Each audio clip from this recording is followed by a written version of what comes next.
성좌 아리시마 타케오.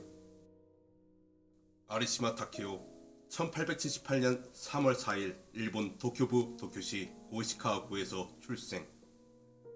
아사히 신문 선정 지난 1000년간 일본 최고의 문인 11위. 1910년 동인지 시라카바 창간. 대표작 카이네 후에 탄생의 고뇌, 어떤 여자 등. 1923년 일본 나가노현 기타사쿠군 가르위자와 마치정에서 사망. 세상으로 나아가기 직전의 젊은이들, 그들 각자의 야심, 욕망, 두려움, 망설임, 그리고 고뇌의 저편에서 어렴풋이 떠오르는 조촐한 맑음과 희망. 젊은 영혼들이 섬세하게 빛내는 일군의 별들. 사포로 농학교에서 배우는 청년들의 푸른 초상. 1921년 7월 1일 발행, 신초 제35권 제1호에 백관사라는 제목으로 발표했다. 이듬해 후반부를 덧붙여 성좌로 게재하고 아리시마 타케오 저작집 제14집으로 총문각에서 간행되었다. 본 작품은 장편으로 구성되었으나 작가의 죽음으로 인해 미완에 그쳤다. 전략. 그러나 니시야마 일행의 발소리가 현관 너머로 멀어지자 세이치는 문득 가벼운 허전함을 느꼈다. 그는 그 감정을 기괴하다 여겼다. 세이치는 허전함을 떨쳐내고자 장지문의 틀로부터 날갯짓을 씌고 있던 파리에게 한동안 눈길을 보냈다. 그때 세이치는 니시야마에게 부탁할 일이 있음을 떠올렸다. 과연 그를 불러 세울 만한 일인가? 잠시 머뭇거린 끝에 세이치는 큰 소리로 니시야마를 불렀다.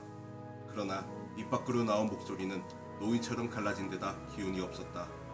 세이치는 그 사실을 씁쓸히 자각했다. 중략, 호시노 소노한테 말해줬어.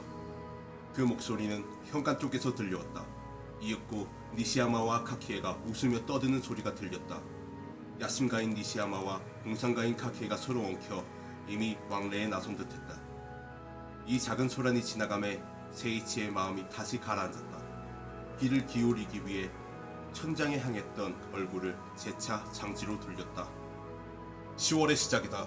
사포로에서는 아침이 한껏 썰렁해질 시기다. 세이치는 솜이 잔뜩 들어간 이불을 목까지 덮고 가벼운 기침을 두세 번 했다. 장지문 근처의 공기가 조금 데워졌는지 앉아있던 파리가 조용히 움직였다. 노랗게 빛나는 장지문을 배경으로 움직이는 파리의 모습이 검은 점처럼 보였다. 그곳에 달린 6다리의 미세한 움직임이 세이치의 눈에 비쳤다. 맨 앞의 양다리와 맨 뒤의 양다리 각각을 번갈아가며 합장하듯 서로 맞대 머리를 비비거나 날개를 다듬기를 계속하더니 무슨 이유에서인지 두세 뼘 정도 위로 자신의 위치를 빠르게 옮겼다. 그때마다 메마르고 가느다는 소리가 세이치의 귀를 스쳐 지나갔다. 파리가 지나간 자리에 잔상이 하얗게 빛났다. 그것이 신기하게도 세이치의 주의를 끌었다. 세상이 돌아가며 이런저런 소리가 밖에서부터 들려오매도 세이치의 방 안은 가을답게 고요했다.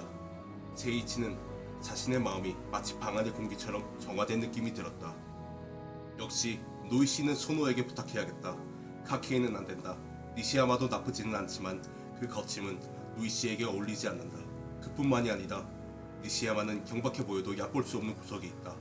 그 남자는 그리하겠다 결심하면 어떤 상황에서든 행동하는 성격을 가졌다.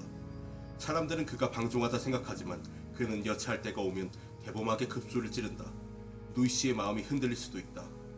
파리가 빠르게 자리를 옮겼다. 중략. 하지만 소노에게 세이치가 자신있게 붙잡을 만한 기회를. 따분한 학교의 가업과 어둡고 외로운 마음의 고뇌에 청정무거운 빛을 쬐어주던 처녀를 소노에게 숭두리째 양보하는 일에 세이치는 어렴풋한 미련을 느꼈다. 아무리 어렴풋하다 해도 미련은 견딜 수 없을 만큼 쓰라리다. 세이치는 얼마 전 다 읽은 레미제라블을 떠올렸다. 코제트를 마리우스에게 내어준 늙은 장발장의 모습이 문득 생각났기 때문이다. 중략. 소노는 17이나 18쯤으로밖에 보이지 않을 앳된 얼굴과 정연하고도 균형 잡힌 젊음을 지녔다. 갓 22이 됐다고는 믿기 어려울 정도로 태도 또한 침착했다.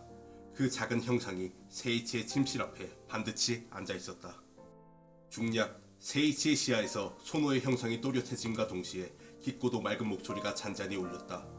누군가가 건강을 물어올 때면 세이치는 이상하리만치 신경이 곤두섰다. 그 질문에 대답하기가 싫었기에 세이치는 왠지 모르게 망설이며 미뤄두고 있던 중요한 용건을 입에 담았다. 세이치는 고개를 약간 들어 책상을 바라봤다. 그리고는 그 서랍 속에 있는 편지를 꺼내달라 말했다. 중략. 소노는 자신도 모르게 외투와 교복의 단추를 풀었다. 그리고 안주머니 속에 들어있는 호시노의 편지에 손을 뻗었다. 표지에 미스미 누이님, 뒷면에 호시노라고만 쓰여있는 매끄러운 질감의 봉투를 매만지자 온기가 느껴졌다. 소노는 쓸쓸함을 느꼈다. 그렇게 정신을 차리고는 느슨해졌던 걸음을 재촉했다. 중략. 조심스레 서두른 듯한 발소리가 다다미 위로 울려 퍼졌다. 곧이어 장지문이 열렸다. 누이씨가 무릎을 꿇은 채로 고개를 살짝 들었다. 동시에 그녀는 왼손으로 다다미를 짚었다. 손가락 끝이 유연하게 젖혀지며 산호색으로 충혈됐다. 의외의 감정이 담긴 두 눈이 수 놓아져 있는 표정. 당연히 왔어야 할 그 사람이 아니었다는 표정. 그것이 눈에 비친 순간에 사라졌다. 어쨌든 소노는 누이씨에게 희미하게나마 실망감을 안겼다고 생각했다. 이는 당연한 일이기도 했다. 누이씨가 소노를 호시노만큼 반길 이유는 없었다. 게다가 이날은 호시노가 누이씨에게 영어를 가르치러 와야 할 날이었다. 어머, 들어오세요. 중략. 학교에서 호시노 씨를 만나셨나요? 간단히 인사를 나눈 직후 누이씨가 물어왔다. 소노는 호시노에 대한 질문이 유독 반가웠다. 그 이유는 자신도 알 수 없었다. 호시노 군은 오늘도 학교를 쉬었습니다. 요 며칠 또 몸이 안 좋은 것 같아서요.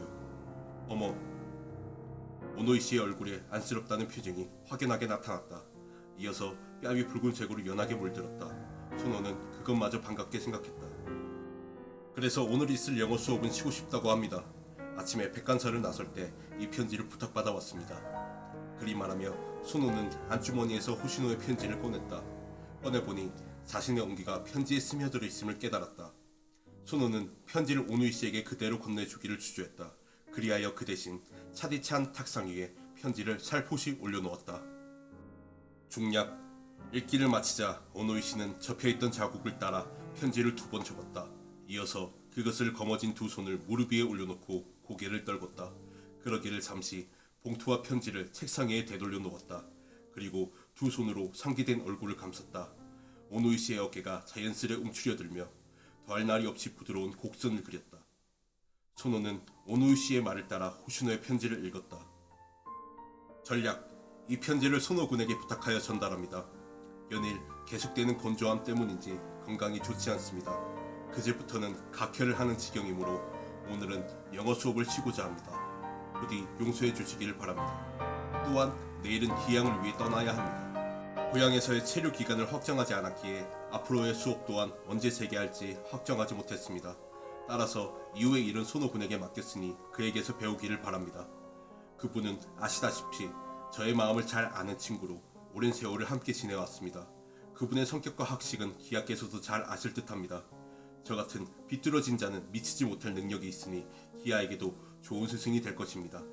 각설, 시세전환의 시기가 도래했다고 생각합니다. 남녀를 불문하고 청년들이 나태하게 잠들어 웅크려 있을 때가 아닙니다. 메이지 유신의 기백은 원로들과 함께 늙어가니 신진 기회의 무리를 기다려 앞으로의 일을 비로소 이루어야 한다고 믿습니다. 이미 일어나지 않으면 안 될 나이에 이르렀음에도 불구하고 아무것도 이루지 못하는 제 신세가 통탄스럽게 그지없습니다. 천성이 병약하여 뜻과 어긋나는 일은 하늘이 무의함을 벌하여 마땅한 것이라고 스스로를 불쌍히 여길 수밖에 없습니다.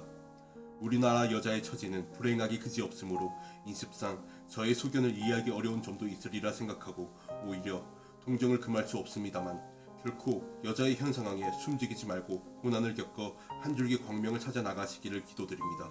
시야만추 낙엽이 한창이니 몸조심하시길 바라며 어머님께도 부디 안부 전해주시길 바랍니다. 1899년 10월 4일 밤 호시노가 미스미 누이님께